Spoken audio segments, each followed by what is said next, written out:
अस्सलामुअलैकुम पाकिस्तान और न्यूज से मैं हूं रिया चौधरी। बुलेटिन में शामिल करते हैं आज की कुछ इलाकाई खबरें। खबर शामिल करते हैं मीरपुर खास से। हमारे रिपोर्टर नुमान हसन लगारी की रिपोर्ट के मुताबिक ऐवान की सहाफत जमहूरी इंतखाबात 2022 में मुंतखब होने वाले अहदेदारों को मुबारकबाद पेश करने का सिलसिला जारी।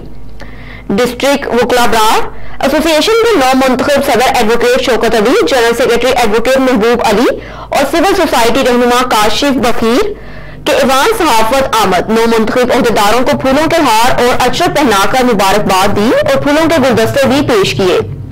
इस मौके पर बार के मौजूद सदर एडवोकेट शौकत अली समेत दीगर मेहमानों का कहना है कि ऐवान सहाफत के शफाफ हकीकी जमहूरी तसलसल से दीगर सहाफती इदारों में भी खुशगवार जमहूरी तब्दीली आई है, जिससे सहाफती इदारों में जमहूरी रौनकें, चहल पहल, रोशनियां, मुस्कुराहटें और आजाद सहाफती फजा की खूबसूरती नजर आ रही है।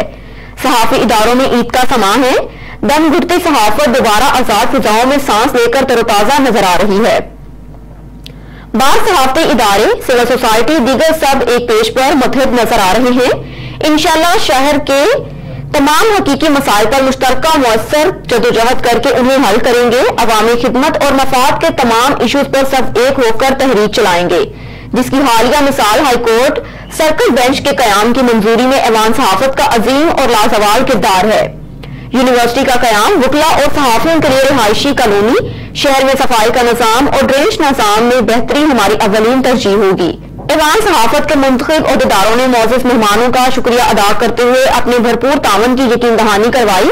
बादशाह सिंह तरक्की पसंद पार्टी के जिले वफद, नायब सदर अकबर शर, जनरल सेक्रेटरी महबूब दिल खान, जमीर लगारी और राबता सेक्रेटरी नूर मोहम्मद महर ने ऐवान सहाफत के मुंतखब अहदेदारों को फूलों के हार पहनाकर मुबारकबाद पेश की। खबर शामिल